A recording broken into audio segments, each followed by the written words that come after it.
अस्सलामुअलैकुम वरहमतुल्लाहि वबरकातुहू। बख्श टेक्निकल में खुश आमदीद।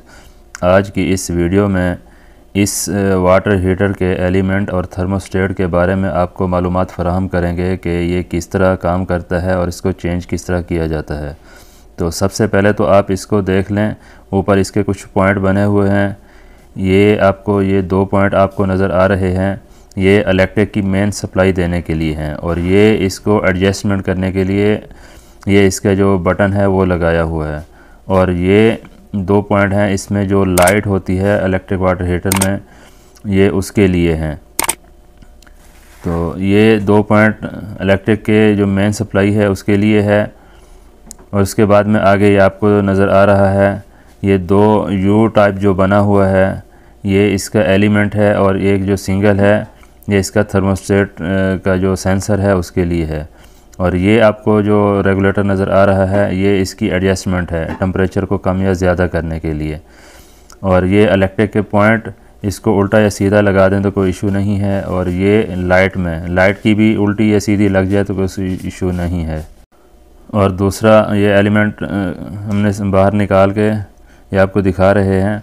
इसके अंदर ये आप देखें, ये सेंसर के लिए है और ये इलेक्ट्रिक के 2 पॉइंट जो इसमें लगते हैं। उसके बाद में नीचे आपको नज़र आ रहा है ये 1200 वाट और 220 या 230 जो इलेक्ट्रिक है उसमें चलने के लिए ये दिया हुआ है। और ये 1200 वाट जो इलेक्ट्रिक है वो कंज्यूम करता है। और इसका ये जो नीचे आपको ये थर्मोस्टेट नज़र आ रहा है, ये इसमें लगा के इसको एडजस्ट ऑटोमेटिक ऑन या ऑफ वही टेम्परेचर को सेट उसी से होता है। और उसका जो थर्मोस्टेट का जो सेंसर है उसका जो होल है वो इसमें ही लगाया जाता है। अब ये थर्मोस्टेट के बारे में आपको बता दें, ये नीचे आपको ये 2 पॉइंट जो आपको नज़र आ रहे हैं ये इलेक्ट्रिक की सप्लाई है जो इसको एलिमेंट को देता है। और आगे जो रॉड है ये सेंसर है जो टेम्परेचर को सेंस करके इसको ऑटोमेटिक ऑन या ऑफ़ करता है। तो इसी तरह ही मतलब ये इसके साथ फिट होता है। उसके बाद में ये पुराना वाटर हीटर है, इसको चेंज करने के लिए तो सबसे पहले इसी तरह ही ये जो इसका थर्मोस्टेट बना हुआ है, देखें लाइट लगी हुई है, ये लाइट के 2 पॉइंट यहाँ पे लगे हुए हैं और ये पहले मैं आपको बता चुका हूँ। उसके बाद में आपको ये नज़र आ रहा है, ये नॉन रिटर्न वाल है। जब इसको रिपेयर करना हो तो सबसे पहले नॉन रिटर्न वाल खोल के इसमें से जो पानी है वो पूरा बाहर निकालना पड़ता है। सबसे पहले आप इसकी इलेक्ट्रिक की सप्लाई को मुनक़ते कर दें, यहाँ से इसका जो थर्मोस्टेट है वो बाहर निकाल लेंगे क्योंकि कनेक्शन सारे इसी में हुए होते हैं और ये एलिमेंट में फ़िट हुआ होता है। इसको बाहर निकाल लेंगे तो हमारी ये सप्लाई अलहदा हो जाएगी। उसके बाद में फ्लेक्सिबल पाइप निकालें। फ्लेक्सिबल पाइप निकालने के बाद इसका जो नॉन रिटर्न वाल है उसको खोल दें।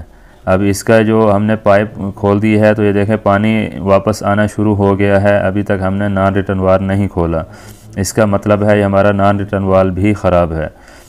ये भी लाजमी चेंज करना पड़ेगा, मतलब नॉन रिटर्न वाल खोलेंगे तो इसका जो पानी है वो निकल जाएगा। उसके बाद में इसकी चाबी या पाना जो है वो इसके साथ आप खोल सकते हैं। ये देखें इस तरह पाना भी मिल जाता है, मार्केट में अवेलेबल है। तो इस तरह पुराना जो है ना आप थर्मोस्टेट एलिमेंट निकाल के नया आप थर्मोस्टेट या एलिमेंट लगा सकते हैं।